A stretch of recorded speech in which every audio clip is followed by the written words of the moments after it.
திமுக கூட்டணியில காங்கிரஸ் போட்டியிடும் தொகுதிகளை அடையாளம் காண்பதில் தொடர்ந்து தாமதம் இழுபறி நீடித்தே வருகிறது. இதற்கான காரணம் என்னென்ற விவரங்களை செய்தியாளர் ரமேஷ் வழங்க கேட்கலாம். ரமேஷ், வணக்கம்.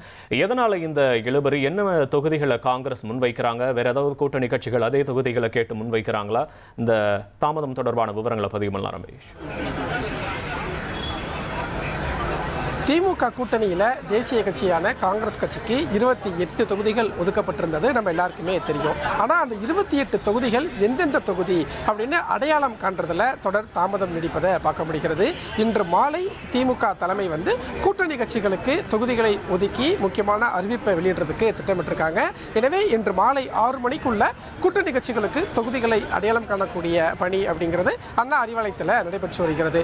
காங்கிரஸ் கட்சியை பொறுத்த வரைக்கும் ஏற்கனவே இப்போ அவங்க 17 இடங்கள்ல சிட்டிங் எம்எல்ஏவா இருக்கிறாங்க. பெரும்பாலும் சிட்டிங் எம்எல்ஏ தொகுதியை காங்கிரஸ் கட்சி கேட்கிறாங்க. ஆனா சில தொகுதிகளை காங்கிரஸ் கட்சிக்கு மாற்றி கொடுக்கிறதுக்கு திமுக தலைமை திட்டமிடுறாங்க. அதே மாதிரி விருதாச்சலம் தொகுதியை எடுத்துக்கொண்டா இப்ப அங்க காங்கிரஸ் கட்சி தான் சிட்டிங் எம்எல்ஏவா இருக்கிறாங்க. ஆனா தேமுதிக பொதுச் செயலாளர் பிரேமலதா விஜயகாந்த் தேமுதிகவுக்கு அந்த தொகுதியை ஒதுக்கணும் அப்படின்னு ஒரு கோரிக்கையை வச்சிட்டு இருக்காங்க. எனவே விருதாச்சலம் தொகுதியை காங்கிரஸ் கட்சியும் கேட்கிறது, தேமுதிகவும் கேட்கிறது. அதனால அந்த தொகுதியை அடையாளம் காண்றதுல தொடர் தாமதம் நீடிக்கிறத பார்க்க முடிகிறது. அதே மாதிரி சென்னையை எடுத்துக்கொண்டா வேளச்சேரி தொகுதி இப்ப காங்கிரஸ் எம்எல்ஏ அங்க இருக்கிறாரு. வேளச்சேரி தொகுதியை மறுபடியும் காங்கிரஸ் கேட்கிறாங்க. ஆனா காங்கிரஸ் கட்சிக்கு சென்னையில தியாகராய நகர் தொகுதியை திமுக கொடுக்கிறதுக்கு முன்வருவதா ஒரு தகவல் கிடைக்கப்பெறுது. அதனால அந்த தொகுதியை அடையாளம் காண்றதுல தொடர் தாமதம் நீடிக்கிறத பார்க்க முடிகிறது. தென்காசி தொகுதி காங்கிரஸ் சிட்டிங் எம்எல்ஏ, அந்த இடத்துல இப்ப திமுக நேரடியா போட்டியிடுறதுக்கான ஒரு திட்டமிடல் இருக்கிறதா சொல்லப்படுது. அங்கேயும் தொகுதியை அடையாளம் காண்றதுல ஒரு தாமதம் நீடிக்கிறத பார்க்க முடிகிறது. இப்படியாக தான் காங்கிரஸ் கட்சி போட்டியிடக்கூடிய 28 தொகுதிகள் எந்தெந்த தொகுதி அப்படிங்கிற ஒரு ஆலோசனை தான் இப்ப அண்ணா அறிவாலயத்தில் 2 மணி நேரத்திற்கும் மேலாக சென்று கொண்டிருப்பதை பார்க்க முடிகிறது.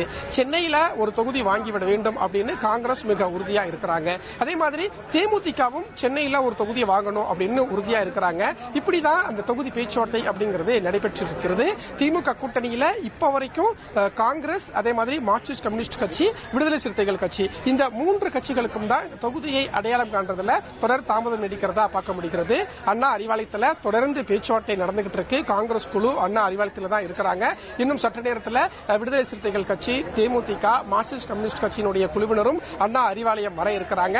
இன்று மாலையே தொகுதி அடையாளம் காணப்படும் அப்படின்னு இன்று 6 மணி டு 7 மணிக்குள்ள திமுக கூட்டணியில கூட்டணி கட்சிகள் போட்டியிடக்கூடிய தொகுதிகள் எந்தெந்த தொகுதி அப்படிங்கிற அறிவிப்பை திமுக தலைவரும் முதலமைச்சருமான மு.க. ஸ்டாலின் வெளியிடுவார் அப்படிங்கிற தகவலும் கிடைக்கப்பட்டிருக்கு. உங்களுடைய விவரங்களுக்கு நன்றி ரமேஷ். ட்ரெண்டை ஃப்ரெண்ட் ஆக்கிக்கோங்க. தந்தி டிவியின் சப்ஸ்கிரைபர்ஸ் அண்ட் ஃபாலோவர்ஸ் குடும்பத்தில் நீங்களும் இணையுங்க.